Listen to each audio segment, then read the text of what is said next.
I will say again to give thanksgiving every single day, not only on this day of celebration, but on every day to give thanks to your higher self, to give thanks to God, to give thanks to your friends and your family, to always be in a sense, in a state of thankfulness, grace, and gratitude. That is really who you are as human beings. Miriam and I are just here to remind you of that. We are thankful that all of you are here in this community now to share the energy of Thanksgiving with us. Peace be with all of you. Grace and gratitude be with all of you on this day of Thanksgiving. Every soul has its own unique journey. You decide on the experience that you're going to have at any given moment in time during your experience. Whether it is through turmoil, work, play, whatever it may be, continue to have thanks. Be in the present moment. Love yourself and love your neighbors. Love your friends and love your enemies. Find grace and gratitude in them as well. That is the true work of spirituality and becoming one with Source. To love those that do not think similar to you, whose views are very different than yours. Can you find grace and thanksgiving in them as well? That is the work. As it was done 2,000 years ago, it is done now again today. It is the same. It has not changed. Find love in your political opponents. See yourselves in them. Walk in their shoes. See where they're coming from. And I know it's difficult at times, but this is why you're all gathered here today. To become something greater than yourselves. And that is your soul self. The soul expressing itself through humanity. That is who you are. Very good. Are there any questions that are being posed at this time? Lawrence from Switzerland had a question. Yeah, hello. Thank you. Nice to see you again. Bonsoir, ça va? Ça va bien. Ça va Ça va. bien. Yeah, my question is half questions and kind of reaction. I know that I practiced a lot the love, that to others, my neighbors. It was very challenging for some neighbors right here. I was first not judging, trying not to judge and find the teachings in some of the challenges, let's say. But in practicing love all the time, the difficulty has been for me to set boundaries for myself and to learn to say no. And that was quite mixed. I mixed like practicing love as accepting everything as to be mine. And I think it's at some point it is true that I created the situations to learn and overcome. But a human perspective, sometimes I feel that as a human, I have to stand up also for myself and be able to say no. Could you please say something about that? It's possible. Boundaries. I think it's feeling into, Florence, what you're in alignment with, and always what you're in alignment with, and going back to that. And if it feels like it's pushing you off your center in any way, shape, or form, you know that you have to trust that it's not aligned with you. And that's when you have to have the courage to say, no, this isn't me, or this isn't for me. And having that courage sometimes can ruffle feathers and sometimes make people feel uncomfortable.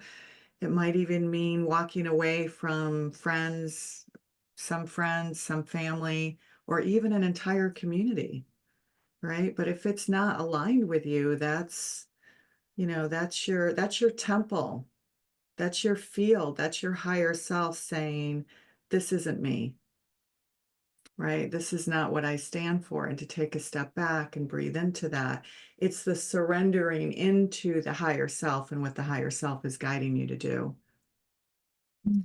And when you do that, even though the human part of you says no, right? Or yes, wants to say yes, but is not saying, you know, you need to trust the higher self, go to the higher self and allow that energy to come into you. And then how you address it will be with ease and grace.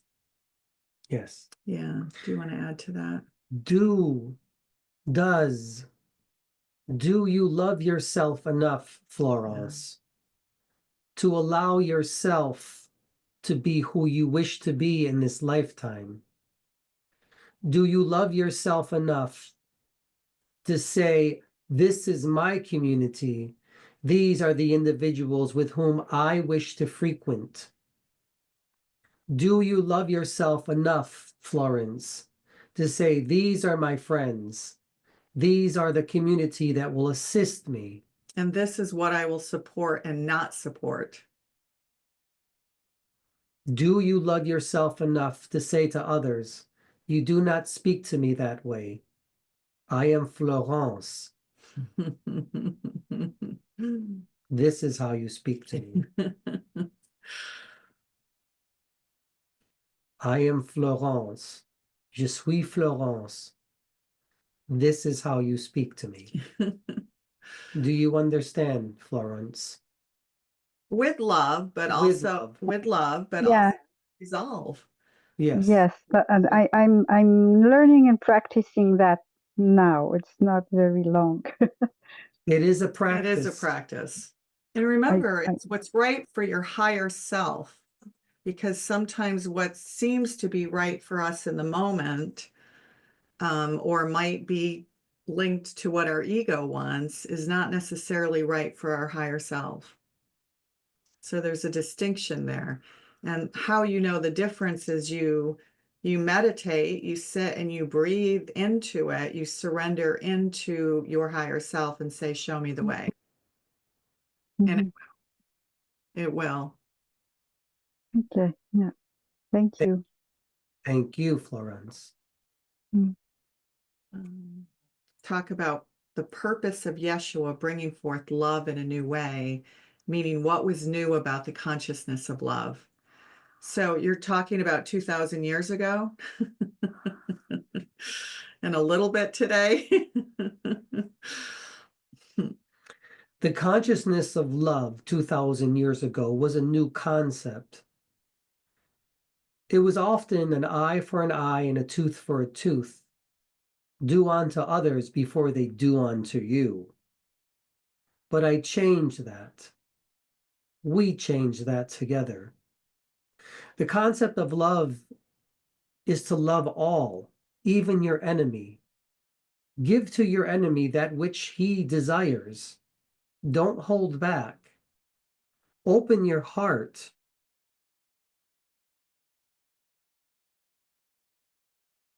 And frequency change. Frequency change.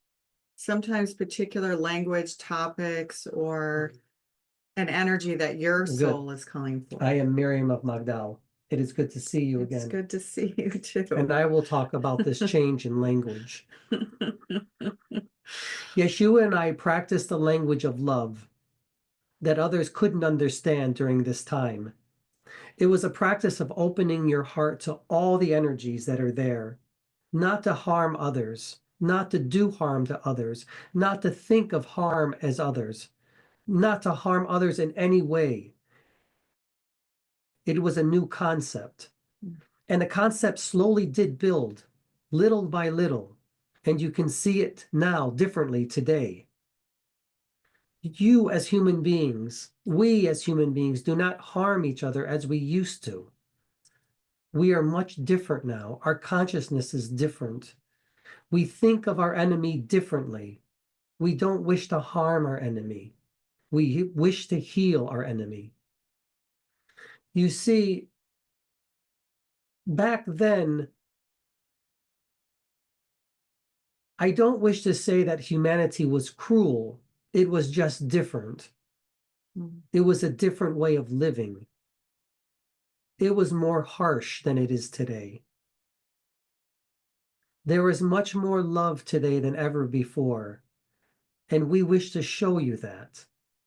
And also you've mentioned, also in our book that is coming out in January, there's a part where you talked about, first of all, they could only understand the words like father, right? They could only understand Yes. that. And because they couldn't see humanity as being kind around them in their environment, and nor could they see the balance of the feminine and masculine that Yeshua, that you were teaching, Yeshua and Magdalene were teaching. So they couldn't see that love and divinity within themselves. How can you see it when it's not happening around you, or when it doesn't appear that it's happening around you? And some people equate that time to now. I mean, it's very, very different, but the similarity being when you don't see the unity happening around you, how can you believe that God is working through you? The message, the best message that we could give was that God was in you, which they couldn't see at that time. They couldn't understand. But it took part little by little. They started to understand that truly the temple is within, that God is within you, and that it's not separate. But it takes thousands of years to get there. We are getting there now, you might say. The sense that God is not just separate from us, but God is us. And that is still a very difficult way of looking at source. Remember that you're never separated from source, because you yourselves, we are all source together. We are creating what you call God. And I know it's difficult to understand that. That is the so-called new consciousness, although it's really not new. It's just that it's new that a collective mass at this level is practicing it. So each time we practice it, believe in it, tune into it, surrender into it, we are creating a ripple effect into the universe that's affecting the collective consciousness. That is correct, Gaia. And Well so said. that's what's happening. There is no 5D. There is no 8D. We are the 5D and the 8D. We're not, we don't need to look outside of ourselves for that love or that new consciousness. It's us. It's here already. It's whether we wish to surrender into it. You have often said that heaven or hell is on earth. It depends on what your perspective is. What do you wish to see? In which paradise do you wish to live? In which hell do you wish to live? It is up to you. It's a state of mind and a Yes. state of heart. It's actually more a state of heart than it is a state of mind. Because when we're in that place of heart, right, we don't see the so-called 3D reality. It's not even accessible. Well, it is accessible to us. It's always accessible to us, but we no longer choose it. That's a better way to say it. We no longer choose these lower frequencies that either pull us back and contract us. We choose the higher vibration that's expanding our heart. And I want to make another comment also. Oftentimes back then, 2000, not even just 2000 years ago, 100 years, 200 years, you often needed a man like Yeshua to come through you, to work through you. But that too is changing now. Now you see me, Miriam of Magdal. I am manifesting as a female coming through a man. That too is changing. Yeah. But what is most important that you realize is that it doesn't take even me to help you. You already have it in you. I am only here to remind you of that. That's the difference between now and 2000 years ago. And that's why the Sophia energy, the Magdalene energy, the Sophia the goddess energy is reemerging, but not just in women, in men as well. Men who are open to receiving that energy. That is The correct. Sophia energy. And with all of you, both female and male, I will come through you and work with you as well. Mm. Thank you very much for the question. I am Miriam of Magdal, and it is an honor to be with all of you. Are there more questions? Yes, so I imagine billions of people are generating countless experience shifts for God in every nanosecond. This incomprehensible flow of data is contributing to possibly something entirely new, question mark. That's also a statement, Jeff. Yes, Jeff, you're right. Yeah. That is correct. It's happening faster and faster now than ever before. And I love how you put that, because that really bridges the gap between science and spirituality.